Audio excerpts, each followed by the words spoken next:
And over here, Cap, is my brand new space armor. What do you think? Iron Man, I don't mean to burst your bubble, but why would you need a space armor? I mean, we do fight aliens and all, but they invade Earth. We don't attack them really in space except for that one time. Oh, crap. This is a little awkward. Yes it is. So, wanna get something to drink? Sure.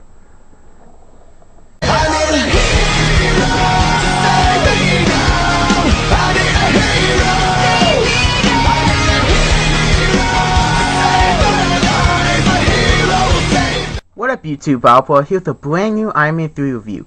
This time the Armors Assemble Interactive Armor System STARBOOST Iron Man. And I really like the design and look of this guy.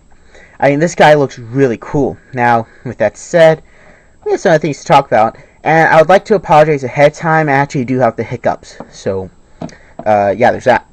Now, quick look at the packaging. The packaging is pretty nice. Has a very nice picture of the Hall of Armor display. Nice picture of the toy. It is figure 6. Avengers Initiative. You have a picture, if I raise up my camera. You have a picture of the toy. You have to assemble it yourself. You also have a picture of the figure with other figures you can combine with. And a bio, which I will be reading.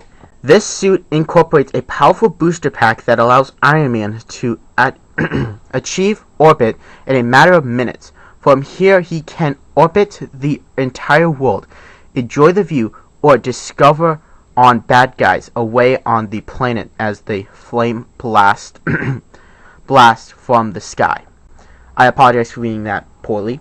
But, yeah, very nice packaging. I do like the name of it, the STARBOOST armor, but I'm gonna just refer to the space armor. But, yeah. So, packaging aside, the figure itself is very well done. I really like the figure.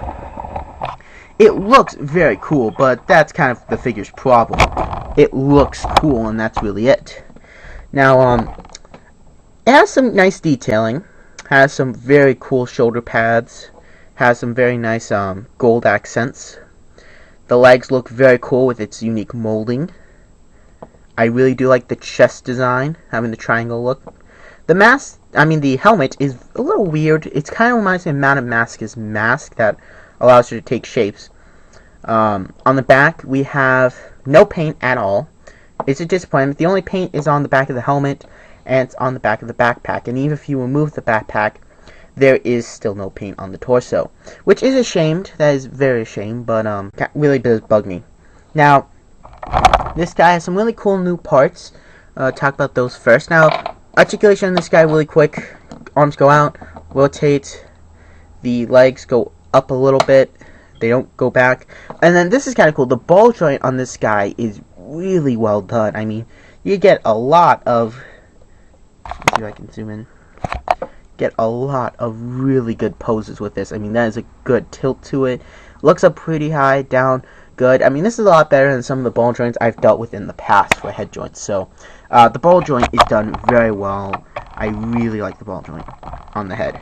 And that's one thing I can say about the line. The ball joints are really good. Now, his accessories are pretty cool. He has a missile launcher. It is exactly the same as War Machine got. Same missile. Only difference is in a slight different paint job, and it's mirrored to go on the other arm. Now, one thing I'd like to note is that this is the one that broke. I actually purchased this figure before War Machine, and mine broke, which is unfortunate. It was kind of my stupidity twisting this, thinking it comes off. I recommend not attempting that, but yeah, I put a thick layer of super glue on it, so now it stays. Now, this is the accessory I really like. It's this saw arm. It has only silver paint on the saw blade, but on the other side you have a hand, and you also have some wiring and some nice detailing. It looks like there's kind of a flashlight right here, which is pretty cool. They do connect to the arms, of course. There's one thing I actually really like about this guy. It's its booster pack that I mentioned in the bio. Here it is. It does connect to the back. As you can see, there's a peg on the back.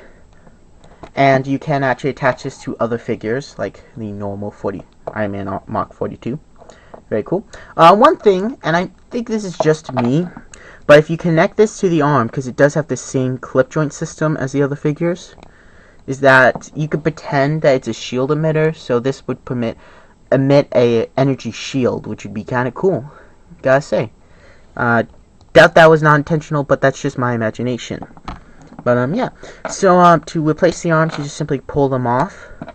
And it is worth noting that the hands are, one's kind of a splayed open hand, and then the other one is kind of a fist. Now, the saw blade arm attaches to this side, and then the missile launcher attaches to this side. And there you go. And you can just fire the missile. Missile is exactly the same as War Machine's. Nothing new there. The arms are pretty cool. It is the arm. These are the arms that they go straight. They go straight down, but you can't get them quite forward. Like here, you can see that this one would go straight down, but this has a bend in it. And one really cool thing about this is that it has, on the replaceable arms, the pegs. Now the pegs are, of course, located in normal arms here, a little low, and then they also locate here, here, here, and then on the back. But on the arm, on this, you have a peg here, you have a hole here, and then you have a hole here. And since it has a peg here, what you can do is you could take other accessories and plug them on here. Now, I've noticed that on both of these cannons that this hole really doesn't like to work. And I'll shoot my camera and show you why. See, kind of like you touch, it goes in, and then it just doesn't want to stay in, and that is a bit of a problem. I'm not gonna lie, but that is there. Just be aware of that. Now, the post here can be used for pegs, and I actually forgot to bring out the Iron Man cannon that came with the 42 one. But anyway, this arm here has the hole so you can plug in a missile launcher to it. There you go. What I recommend doing is using the Iron Man one and then giving it this missile so you can just shoot the missile, trap your opponent like against the wall, and then cut him to death. Anyway, and one thing I really like is this. You could take both the arms and plug them on. That way you have just all out firepower, like yeah, so that's really cool. And then I really just like the design of this guy. Now, he doesn't really have a lot of play value to say. I think it's fun that you can combine it with different armors and make your own armor. Like, that's really cool. I think that is really cool. Sacrificing articulation for that is very stupid. And by the way, here it is in comparison to the Mach 42. And yeah, they look very nice together. And here it is next to War Machine. But yeah, I just really like the look of this guy. He looks really cool. And for guys who are looking for a 3/3/4 inch space armor for their Iron Man Hall of Armor, I would recommend this one because we really don't have one to go by. But yeah, I really do like the look of him. He looks really cool. I just really wish that it could have just been done better and handled a lot better. But yeah, we do get some cool parts. The chest and the arms and the legs are very cool parts. The head is a little bit useful. The backpack is very useful. And then these pieces are really good for combinations. And that's kind of how I'm going to be actually rating these figures on their combinations. And this dude offers a lot of nice combination parts, so I'll give him, just because of this, I really like this, and we get a mirrored version of this, I'm going to give him, on a scale from 1 to 5, I'm going to give him a 4. And that's because the head's not really super useful. And then for this guy, I will give him a, because we get the cool arms and a nice missile launcher, I'll give him, and he is accurate to how he looks, I will give him a 4. And then War Machine, he has a reuse of parts, but then again we get a mirrored version of this, so that we can have dual wielding of these. And we get this missile here, but that's really it. So he's gonna get a score of 2, and that's really how I'm gonna start rating these figures on their combination possibilities with their parts. And let me know what you guys think. Do you like the figure? Do you hate the figure? Normal stuff. And also let me know on the rating system. How would you rate these guys for useful parts? You can just give me the number or explain why. Either way, I'd be satisfied. So till then, I'll see you guys later for more video reviews. Till then, adios.